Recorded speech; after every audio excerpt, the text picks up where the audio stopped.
Hi, and welcome to Faith Imperfect with Jessica.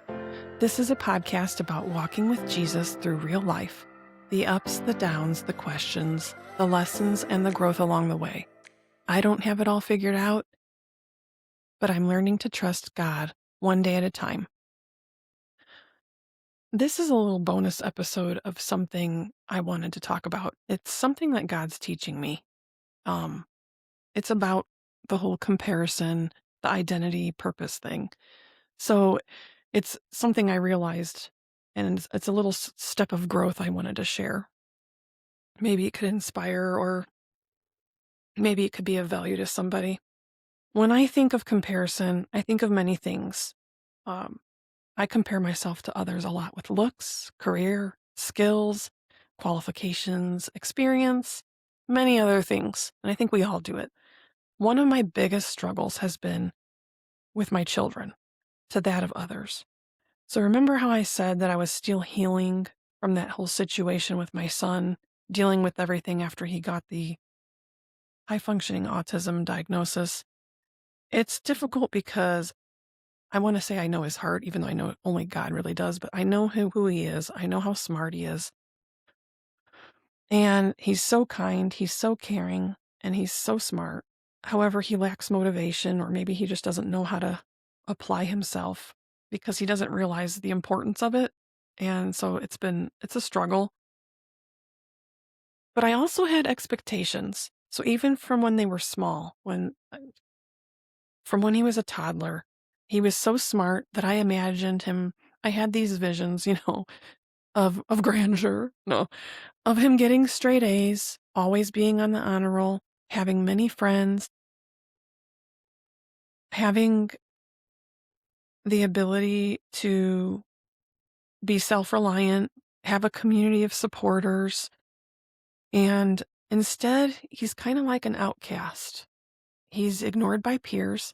He doesn't seem to notice it, though, or at least he doesn't talk to me about it. I know every now and then he says, "Oh, Mom, sometimes these kids are jerks."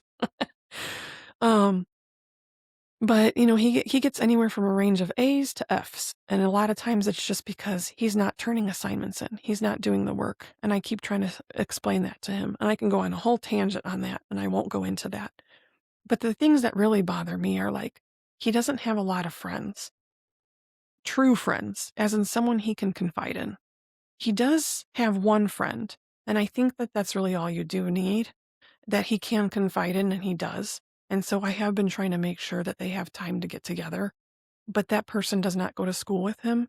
So there's really nobody at school, I don't think, that he really could connect with, and that they've got each other's backs. I'm hoping I'm wrong, but at least nobody that he talks about to me.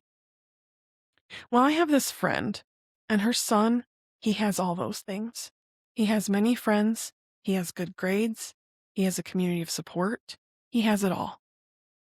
And while I was dealing with daily struggles of just trying to get my son to do homework or clean his room or even proper self-care, like brushing your teeth, taking a shower, my son would take a shower, and this was what would happen. The water would run for like 30 minutes, and he'd come out completely dry. And I'd be like, "Hey, did you wash your hair? Did you actually wash, or did you just stand in the shower?" So, I mean, these are the kind of struggles we would have. And it was just very frustrating. And it's also frustrating when I know he wouldn't apply his intelligence. And maybe we've tried to help him, but I know it's a big struggle.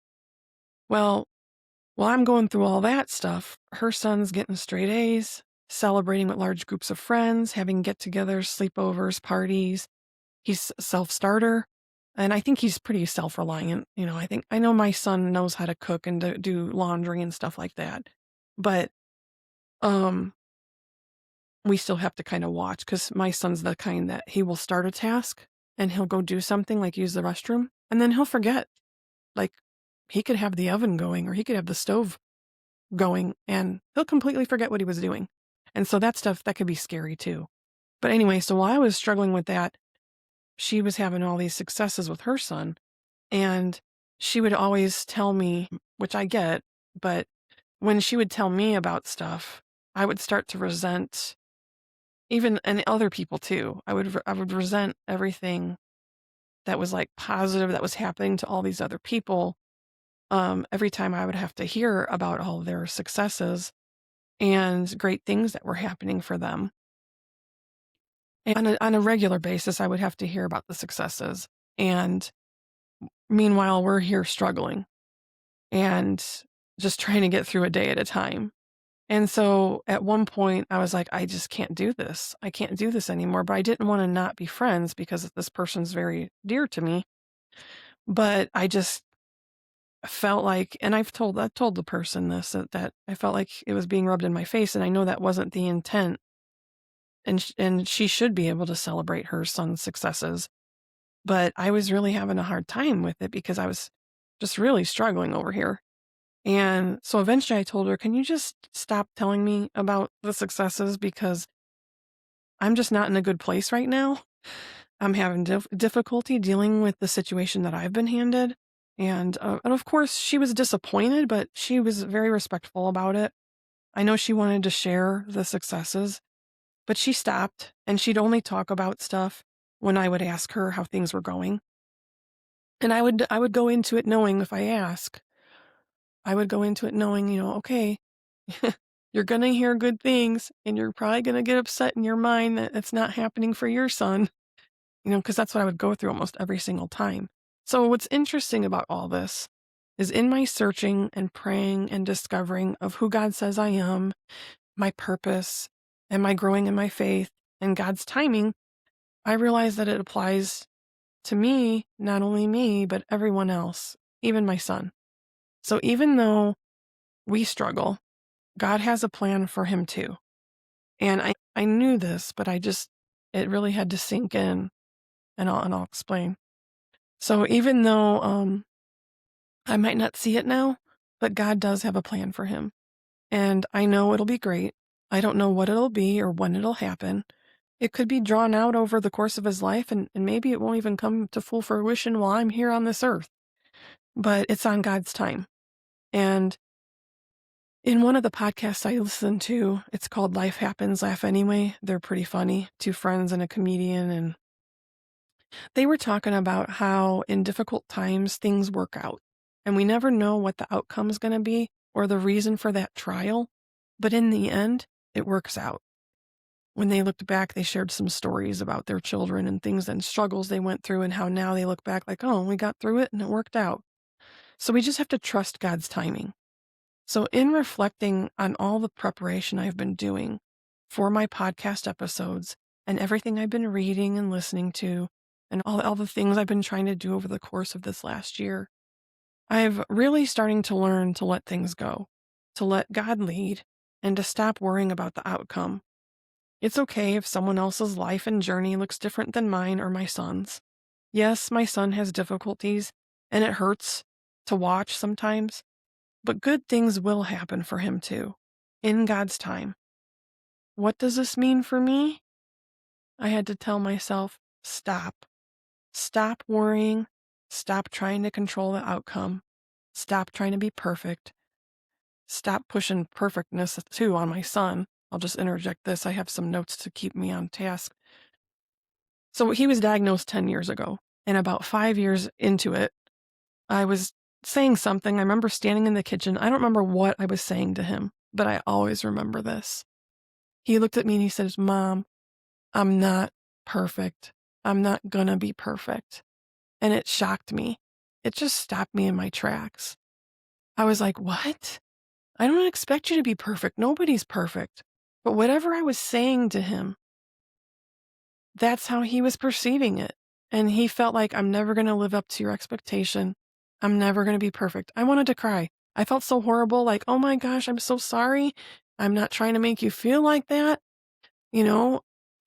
So I needed to, and that was one of the first times I was like, okay, you got to change how you're talking. You got to change your thinking. And I was working on it then, but it's really now finally sinking in that I need to stop it, stop pushing perfection, stop stressing about the future, stop assuming things will never get better.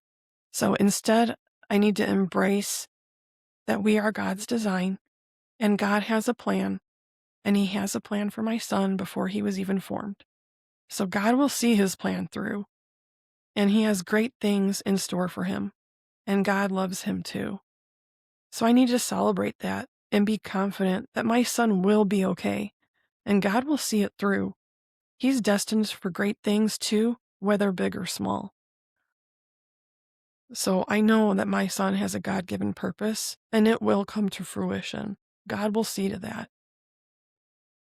So I need to be able to celebrate with my friend when her son has achievements, and be able to celebrate the achievement of others. No comparison, no pressure, no timeline, no doubts, no thinking that I'm a bad mom,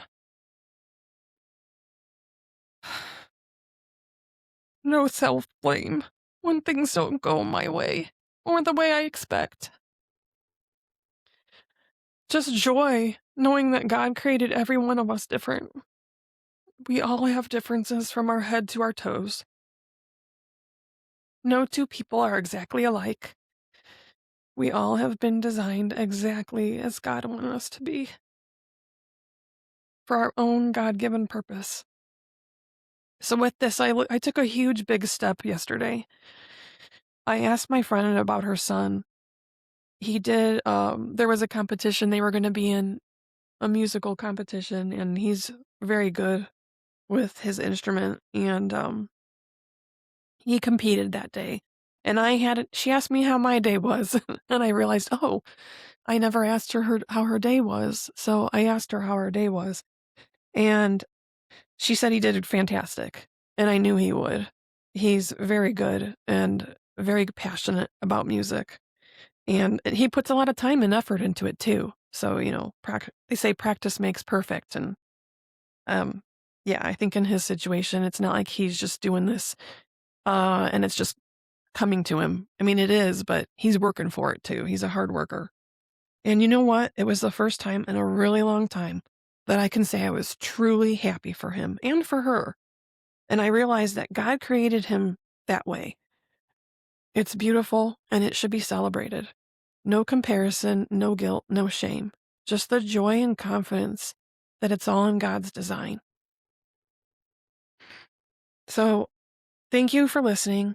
And I hope my journey through this imperfect life can help you and help someone on theirs.